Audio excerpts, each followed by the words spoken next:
The following is a Thorpe TV production brought to you in cooperation with Jack Thorfinson. Ladies and gentlemen, it's time once again for the Sock Show, brought to you live from Mr. Holster's Ranch, way up north near the Canadian border. Let's have a big rousing round of applause, because here he comes, direct from the bar, Mr. Holster! I bet he's coming from a bar, Jack. That guy's such a bum. Oh, and such a... Oh, Mr. Holster, yeah, it's me. Howdy, Parge, yeah, it's me, Mr. Holster. And Jack, what'd you get out tonight, Jack? All the way from Montana, Big Sky Brewing Company, Goatscape Pale Ale. Well, there. 5% alcohol by volume. That means I can have two. Thank you, Jack. Well, let's just pop the top off of this one, as Machine Gun Kelly would say. Let you smell the... Yeah, not a cork. It's just a bottle cap. Well, let's pour a little in the old ranch beer glass. Oh, geez, Jack. West Texas dust.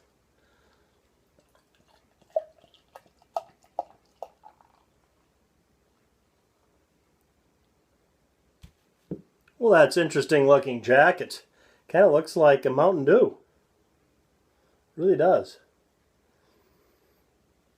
If I would have known that, I would have saved it for one of the other channel and just said it was Mountain Dew. Well, you ready, Jack? You guys ready out there? Here we go.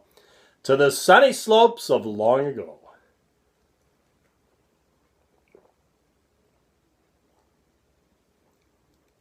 That doesn't heat you up and cool you down all at the same time.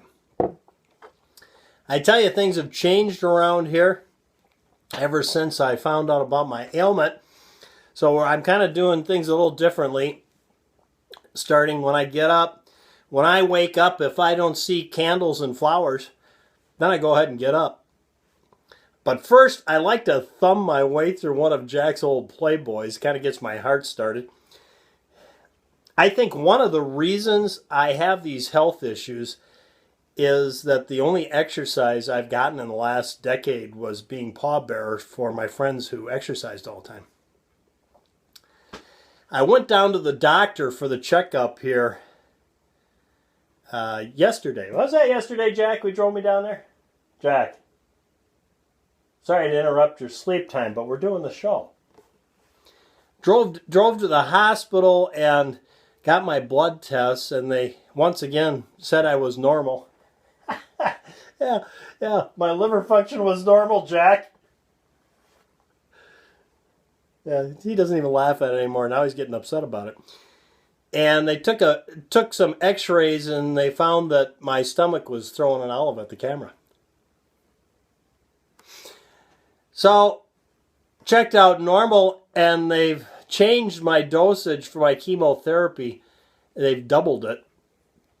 So I got twice the dosage yesterday, and I won't have to go down every 2 weeks now, but every 4 weeks. And I said to the doctor, well,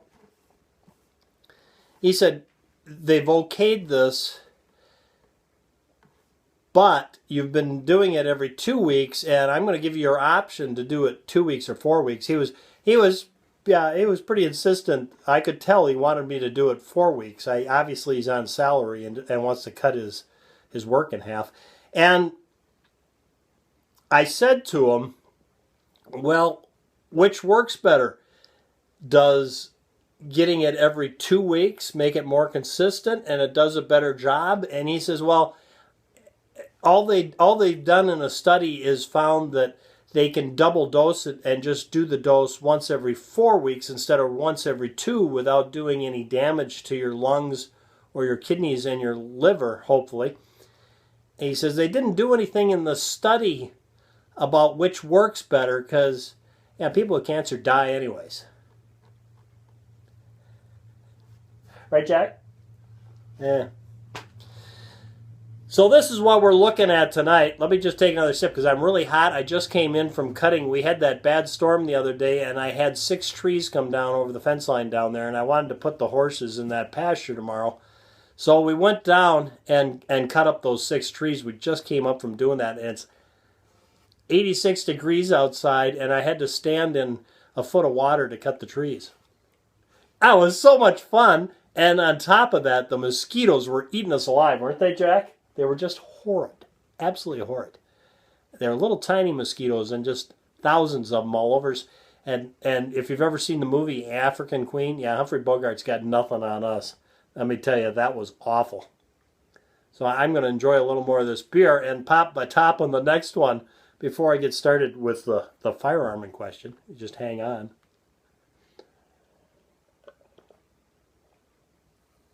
Oh, yeah. So we'll pop the top on another Scapegoat Pale Ale by Big Sky Brewing Company.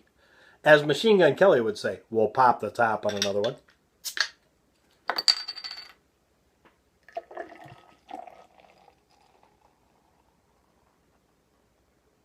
This beer is actually really good, Jack.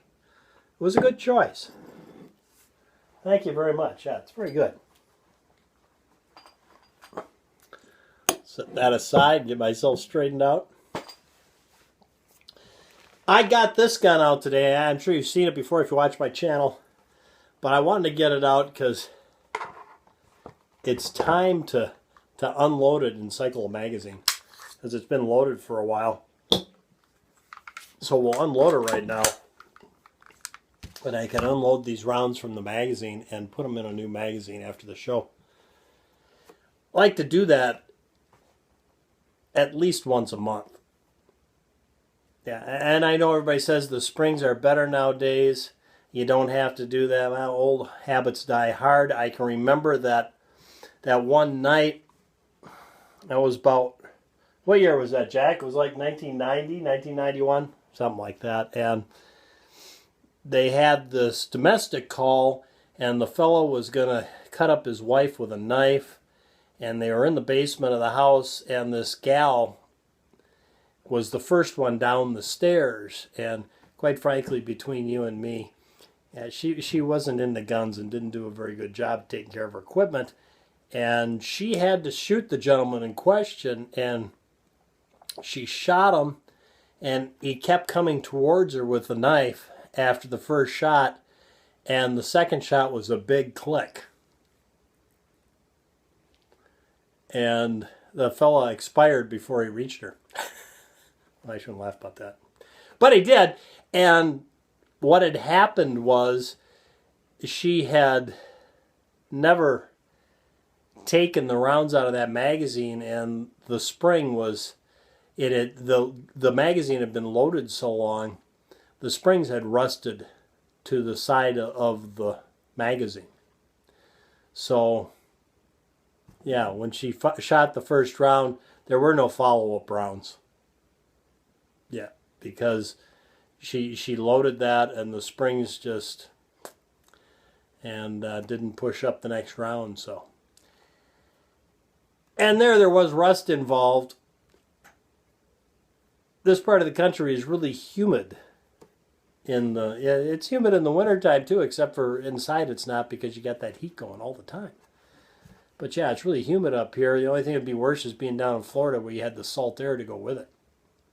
So you really got to take care of your stuff and at least take the rounds out so you catch that when that happens. Keep that spring moving up and down.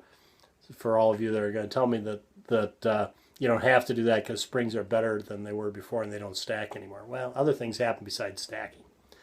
So anyway, here's the gun. Now that we're 9 minutes and 28 seconds, no, 23 seconds into this thing, and you haven't even seen the gun yet. It's the Sig P239, and I got this out because I wanted to. Yeah.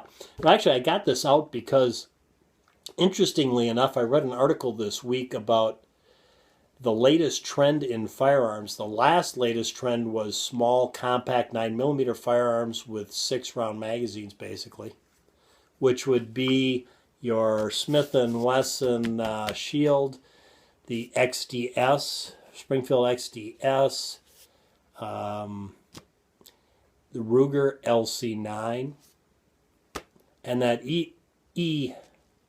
EC9S that I shot.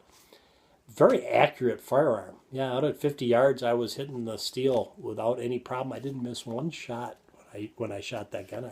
Matter of fact, really like that gun. And I've been talking to the guy, and he has an interest in something I have, and he offered me a sum of money plus that firearm. And I'm thinking about that.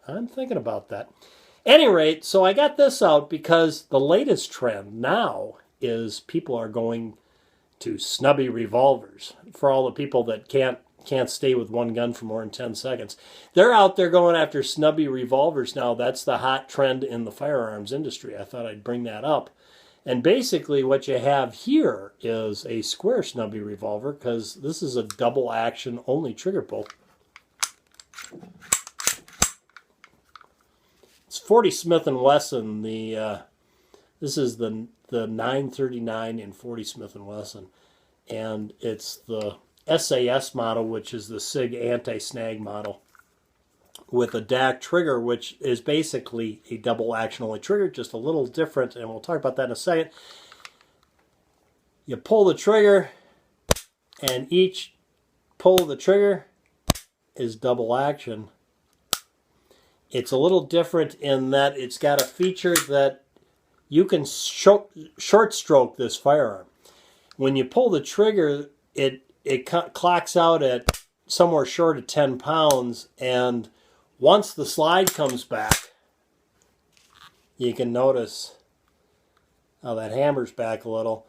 Then it's got more of a 6.5 pound trigger pull.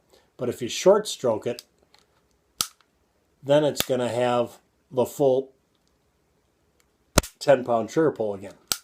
Very complicated. I don't know what all's going on inside there to make it happen, but I think it's got to be pretty complicated engineering to do that. And I've never had a problem short stroking firearms because I started on revolvers, so I have a problem making myself when I'm shooting an automatic to realize when it resets and not go all the way out with it, you see? To take advantage of the short reset. There we go. That'd be a good way to put it. So I thought I'd show you this because I think this is going to be the next trend after the revolvers. They're going to go to some sort of light double action only trigger pull firearm in the semi-automatic. Because that's what was big in the 90s with the double action only. The police departments was double action only triggers on all the Beretta 92D, 92D Centurion, the 4046 that I used to carry, Smith & Wesson 4046, which was the 4006, which came out of the 1006, the 10 millimeter, and then they shortened cartridge because the FBI couldn't handle the 10 millimeter. Pussies. At any rate, so there you go, guys. I thought I'd share that with you tonight and theorize what the next hot thing in firearms is going to be, which I'm sure it won't, but it was fun theorizing. Right, Jack? Yeah. Thanks for tuning in from Mr. Holster and Jack. Right, Jack? Yeah, buddy. Go out and stay safe. Hey, Jack, that's almost 14 minutes of their life we sucked up. Yeah, 14 minutes of their life they'll never, ever, ever get back again. Oh my gosh, that's still on.